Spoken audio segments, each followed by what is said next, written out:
Assalamualaikum warahmatullahi wabarakatuh. Di video ini kita akan coba membahas mengenai Scrum dan juga Agile Method. Jadi Scrum dan Agile Method ini merupakan sebuah framework SDLC ya, salah satu jenis SDLC.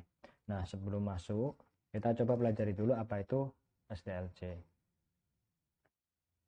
Jadi SDLC sendiri merupakan sebuah framework dalam kita kalau mau membuat atau mendevelopment sebuah sistem. Nah, di sini SDLC itu merupakan sebuah cara atau pembuatan dalam dan juga pengubahan sistem serta model dan juga metodologinya. Nah, di sini di tahapan SDLC ini, di framework di SDLC ini ada beberapa tahap. Yang pertama yaitu seperti planning, kemudian analisis, desain, implementasi, testing, dan juga pengolahan. Nah, setiap SDLC pasti memiliki tahap-tahap ini yang akan kita pelajari nanti. Oke, ada beberapa jenis SDLC. Yang pertama bisa kita sebut yaitu SDLC waterfall. Kenapa kok disebut waterfall? Karena dia seperti kita lihat diagramnya dia selalu turun ke proses selanjutnya. Proses selanjutnya dan tidak ada arah balik lagi ke atas. Makanya disebut waterfall. Nah, di SDLC waterfall ini proses yang pertama yaitu proses requirement, di mana di proses requirement ini yang bekerja yaitu seorang sistem analis, di mana seorang sistem analis lebih sering berkomunikasi dengan klien untuk menanyakan apa yang dibutuhkan klien, sistem yang seperti apa yang dibutuhkan klien. Di sini sistem analis akan membuat sebuah dokumen berupa dokumen atau dokumen yang berisi mengenai kebutuhan-kebutuhan klien tersebut.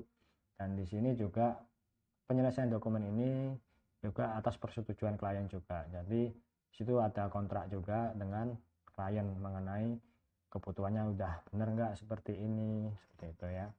Kemudian setelah dokumen selesai, dokumen ini diberikan kepada pihak desainer. Nah, di sini desainer tugasnya yaitu membuat software arsitektur.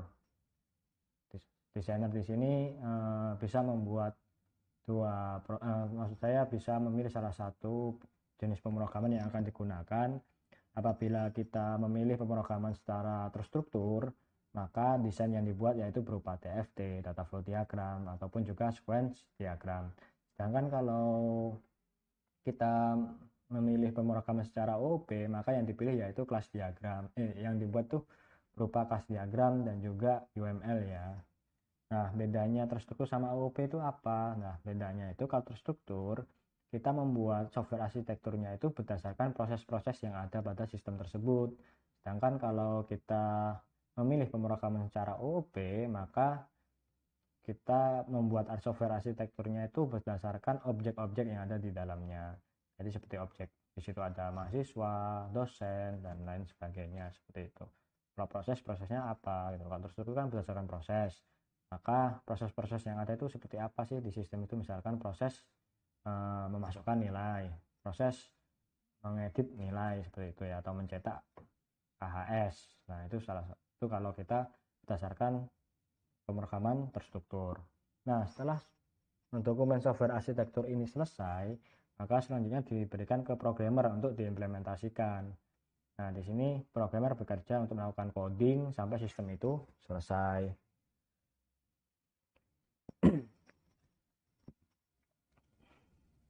Setelah software itu selesai atau sistem itu selesai, maka selanjutnya diberikan ke tester untuk dilakukan verifikasi atau testing ya. Di sini tester akan memastikan bahwa sistem itu benar-benar sudah tidak ada yang namanya error atau bug seperti itu. Dan juga output yang dikeluarkan itu sesuai dengan input dan juga prosesnya. Nah, setelah sistem itu tidak ada masalah, maka selanjutnya diberikan ke pihak customer. Nah, disinilah proses maintenance dilakukan. Jadi kelemahan untuk SDLC waterfall sendiri, dia apabila ada kesalahan atau perubahan sistem, misalkan pada proses implementasi. Nah, ternyata ada dari pihak customer tuh pengen ada yang diubah atau ada yang kurang gitu, maka ya kalau kita pakai SDLC ini kita nggak bisa balik lagi ke sini ke requirement. Ya kalau udah requirement selesai ya udah tahap desain nggak bisa lagi balik ke requirement seperti itu. Ini kelemahan dari SDLC waterfall. Dan SDLC waterfall ini bisa kita gunakan dengan syarat kebutuhannya jelas dan juga udah lengkap seperti itu. Jadi ketika tahap requirement analisis, kebutuhan dari sang klien itu udah jelas gitu loh. Kita tahu apa yang diinginkan klien, dan klien pun juga gampang gitu loh berkomunikasi dengan kita, menjelaskan apa yang dia butuhkan, dan yang dibutuhkan itu juga udah lengkap gitu loh.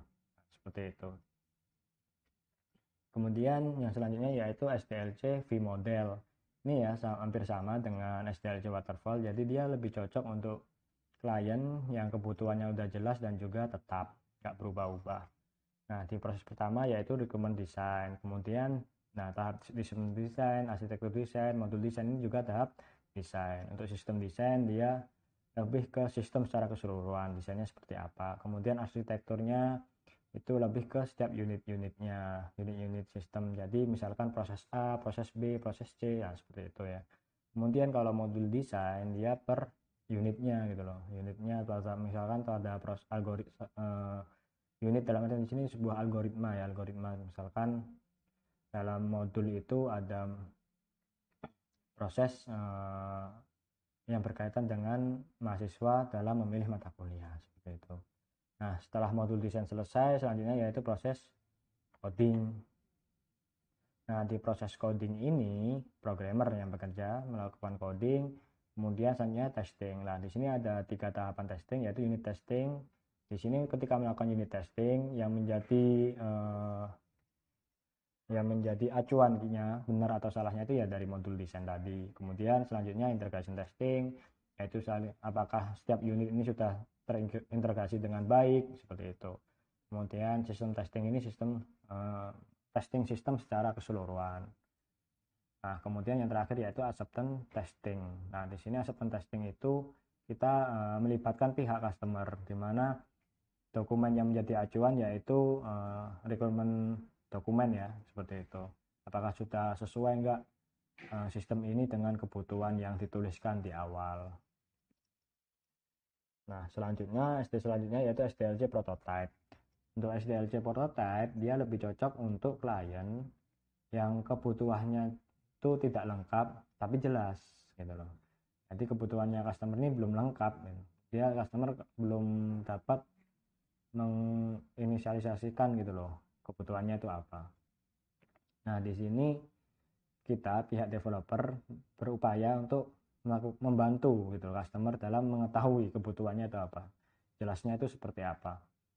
Nah, di sini kita bisa melakukan initial requirement, kira-kira yang dibutuhkan klien itu apa, kemudian kita melakukan desain, selanjutnya kita melakukan membuat sebuah prototipe-nya.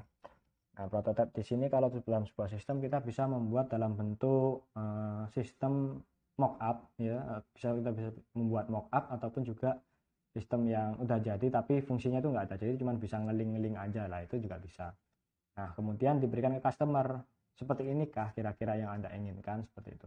Apabila customer oke, ya seperti itu, maka selanjutnya yaitu kita lakukan development. Tapi kalau customer tidak oke dan juga ada revisi dan lain sebagainya, maka kita melakukan proses review dan update apa aja yang dari situ, apa aja sih yang kurang gitu loh, atau apa aja sih yang dibutuhkan klien gitu.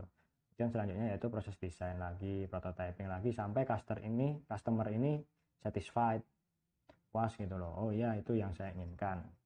Nah, kalau sudah seperti itu, maka proses selanjutnya development, testing, dan juga maintenance seperti biasanya. Kemudian selanjutnya yaitu SDLC spiral. Ini untuk customer yang kebutuhannya itu jelas namun belum lengkap. Nah, jelas tapi belum lengkap. Jadi kita bisa melakukan membuat sebuah sistem yang partial gitu, partial seperti sistem Android ya, kadang kan butuh update ya kan, versi 1,0, versi 1,1, 1,3 dan berikutnya. Nah, itu kita menggunakan SDLC spiral. Nah, di sini yang proses pertama dilakukan yaitu requirement gathering atau mengumpulkan requirement kebutuhan-kebutuhan apa aja yang sudah ada gitu loh, dan juga sudah jelas gitu. Terus selanjutnya kita melakukan analisis, desain, coding, selanjutnya testing. Kalau udah beres testing, di release, kemudian maintenance. Nah, apabila selama proses ini kemudian customer tahu, oh kurang fitur A gitu, maka selanjutnya dilakukan requirement gathering lagi untuk memenuhi kebutuhan klien yang baru ini, dan selanjutnya dilakukan tahap ini lagi, muter lagi ya, analisis, desain, coding, kemudian need for enhancement lagi. Nah, sampai sistem itu merupakan sistem yang utuh. Nah, kelebihannya apa di SDLC spiral ini? Walaupun sistem belum jadi utuh, namun kita sudah bisa menggunakan sistem tersebut ya, walaupun mungkin fitur-fiturnya tuh masih seadanya seperti itu. Kemudian nah ini Scrum dan Agile Method yang saat ini tuh paling sering digunakan. Jadi untuk Scrum dan Agile Method ini sebenarnya tidak cuma membuat sebuah software ya, kita juga dalam Scrum dan Agile Method ini biasanya juga ketika kita mau bikin startup ataupun juga kita punya proyek untuk membangun sebuah mobil listrik misalnya, itu juga bisa menggunakan framework Scrum dan Agile. Nah, di sini untuk framework Scrum dan Agile itu yang pertama ada scope atau menganalisis apa aja yang dibutuhkan, kemudian product backlog. Product backlog itu merupakan kumpulan dari kebutuhan-kebutuhan yang harus ada, kemudian desain dan sprint. Nah, ini kelebihannya dari Scrum dan Agile itu ada proses-proses sprint ini. Nah, nanti akan saya jelaskan apa sih sprint ini gitu. Seperti itu ya. Kemudian nah, di dalam Scrum itu ada 3 kelompok atau 3 divisi. Yang pertama yaitu product owner. Di sini product owner itu bertugas untuk memaksimalkan nilai bisnis, kemudian bertanggung jawab membuat dan memprioritaskan produk backlog item. Jadi di sini product owner tuh yang lebih sering berkomunikasi dengan klien mengenai apa sih yang benar-benar dibutuhkan oleh klien seperti itu. Kemudian dia melis. Nah, list dari kebutuhan klien ini di dalam Scrum dinamakan product backlog. Kemudian memastikan bahwa produk backlog transparan dan jelas bagi semua orang. Jadi tugas seorang product owner, dia juga harus bisa menjelaskan produk backlog ini gitu. Jadi nggak boleh ada produk backlog yang unreadable atau nggak bisa dibaca. Dalam artian nggak bisa dibaca tuh nggak bisa dipahami gitu loh, atau kurang jelas. Kemudian bertanggung jawab atas keberhasilan di mata user. Jadi sukses tidaknya sebuah sistem itu seorang product owner lah yang bertanggung jawab. Kemudian di Scrum team juga ada development team. Nah, di sini development team itu kisaran 3 sampai 9 orang ya. Yang tugasnya di situ menjadikan backlog sebagai fungsi yang bisa dirilis. Nah, di sini development team bisa terbagi menjadi designer dan juga programmer ya. Kemudian self organize, cross function, memiliki semua kalian sebagai satu tim. Kemudian tidak mengenal jabatan untuk anggota tim. Jadi di sini setiap tim itu kedudukannya sama dan tanggung jawab tugas yang ada itu juga sama dalam satu tim. Jadi keberhasilan atau kegagalan ini ditanggung oleh seluruh tim, setiap anggotanya. Nah, kemudian yang ketiga yaitu Scrum Master. Ini saya tidak tuliskan, yaitu yang ketiga yaitu Scrum Master. Scrum Master ini apa? Dia orang yang memfasilitasi teori, praktek, aturan, dan juga tata cara nilai Scrum. Kemudian menghilangkan hambatan yang ada, memfasilitasi acara Scrum, kemudian membantu pihak luar untuk memahami interaksi yang membantu ataupun juga mengganggu tim Scrum. Nah, si Scrum Master ini dia bertugas apabila ada keributan ataupun juga ada permasalahan, dialah yang harus menyelesaikan.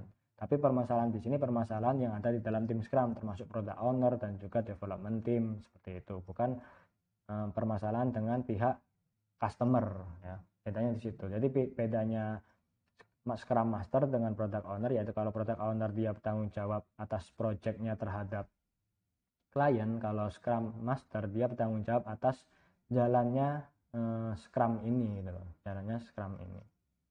Dia jadi bertanggung jawab atas product owner dan juga development team. Nah, di sini saya akan coba jelaskan apa sih itu product backlog nih. Jadi untuk product backlog sendiri itu dikerjakan oleh product owner ya. Jadi kalau kita tuliskan di sini, kita bisa tuliskan sebuah user story, yaitu role atau sebagai apa, saya ingin apa untuk bisa melakukan apa seperti itu. Jadi kita bisa tuliskan seperti itu. Kemudian di sini product owner menentukan prioritas pengerjaan dan juga hal yang bisa berdasarkan urgensi, revenue, ataupun resiko. Nah, di sini dapat kita lihat di dalam product backlog kita bisa membuat story point. Nah, setiap story point ini dia punya bobot bobot ini didapatkan dari mana? Nah, ini product owner yang membuat. Jadi dia bisa membuat bobot setiap story point ini berdasarkan tadi urgensinya seperti apa, kemudian resikonya sebesar apa, seperti itu ya. Dan user story ini yang menuliskan yaitu pihak customer.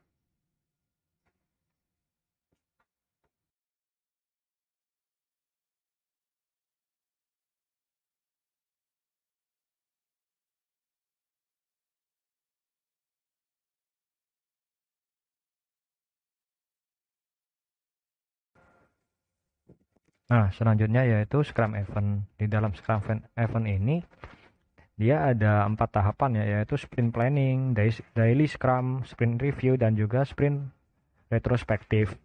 Nah, di dalam Scrum Event ini, untuk 4 tahapan ini hanya boleh dilakukan selama 4 bulan paling lama, seperti itu. 4 minggu maksudnya. Jadi paling lama itu selama 1 bulan atau 4 minggu.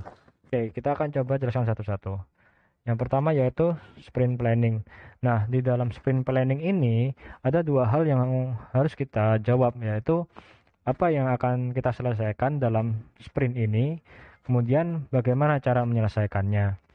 Nah, time box dalam pengerjaan sprint planning ini hanya boleh 8 jam dalam 4 minggu, atau kalau kita hitung jam kerja berarti hanya boleh 1 hari kita lakukan untuk sprint planning ini. Dan sprint planning ini yang berperan penting di sini yaitu product owner, di mana product owner akan membahas mengenai objektif sprint ini dan juga product backlog item. Kemudian development team akan memperkirakan apa yang akan dikerjakan dalam sprint. Apakah product backlog yang diberikan ke development team oleh product owner ini logis nggak dikerjain selama 4 minggu, seperti itu. Kalau nggak logis, maka misalkan terlalu banyak nih product backlog yang diberikan atau backlog item yang diberikan untuk product backlog bagian ini dan ini dikerjakan di sprint selanjutnya. Nah, misalkan seperti itu. Jadi di sini yang berperan yaitu product owner dan juga development team. Nah, di sini product owner juga menentukan sprint goal-nya apa. Sprint ini tuh harus bisa mencapai tahapan apa, kemudian menentukan produk backlog yang dipilih, kemudian membahas kinerja terkini dan juga sebelumnya, seperti itu ya. Jadi kalau misal kita ada di sprint yang ketiga, maka kita akan membahas sprint sebelumnya tuh yang dilakukan tuh apa aja, dan yang kurang tuh apa yang akan kita lakukan di sprint yang akan datang, seperti itu. Kemudian daily scrum. Nah, dan untuk daily scrum ini yang kerja atau yang ada di dalamnya yaitu development team, di mana daily scrum ini seperti meeting ya, rapat, namun rapatnya ini cepat gitu loh, cuma 15 menit sampai 30 menit. Nah, di sini biasanya tuh kita nggak perlu duduk di meja atau apa, jadi daily scrum itu dilakukan biasanya berdiri, melingkar, dan di sini setiap orang di dalam development team akan bercerita apa yang saya lakukan kemarin, terus kemudian apa yang akan saya lakukan hari ini, dan apakah ada hambatan atau halangan untuk saya dalam mencapai sprint goal, atau ada hambatan untuk menyelesaikan tugas yang harus saya selesaikan. Nah, ini dibicarakan cepat gitu ya, setiap orang akan ngomong seperti itu. Kemudian apabila ada hambatan maka baru didiskusikan bagaimana solusinya.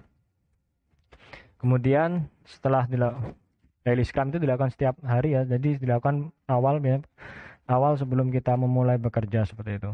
Kemudian selanjutnya yaitu sprint review. Sprint review ini dilakukan di akhir ya, di akhir scrum atau di minggu keempat, di hari terakhir, di mana untuk sprint review ini biasanya dilakukan selama 4 jam di dalam 4 minggu ya, 4 jam saja. Nah, yang ada di sprint review ini yaitu mendemokan pekerjaan yang selesai yang dilakukan oleh development team, kemudian melakukan review product backlog, dan juga di sini product owner menjelaskan apa yang selesai dan apa yang belum. Nah, di sini apabila sudah selesai, maka yang belum tuh apa? Nah, ini yang akan menjadi target di sprint event berikutnya. Kalau sudah, maka selanjutnya yaitu sprint retrospektif. Nah, sprint retrospective ini juga sama, dilakukan selama 4 jam saja dalam 4 minggu. Jadi dalam 1 hari terakhir itu kita melakukan sprint review dan juga sprint retrospektif. Nah, di sini untuk sprint retrospektif tuh apa yang berjalan dengan baik dan juga apa yang perlu diimprove apabila ada yang masih kurang, kemudian bagaimana actionnya apabila ada trouble atau halangan. Nah, itu untuk mengenai Scrum dan Agile. Kemudian ya, itu untuk video kali ini. Semoga dapat dipahami dan nanti akan kita diskusikan di pertemuan langsung. Seperti itu ya, terima kasih. Wassalamualaikum warahmatullahi wabarakatuh.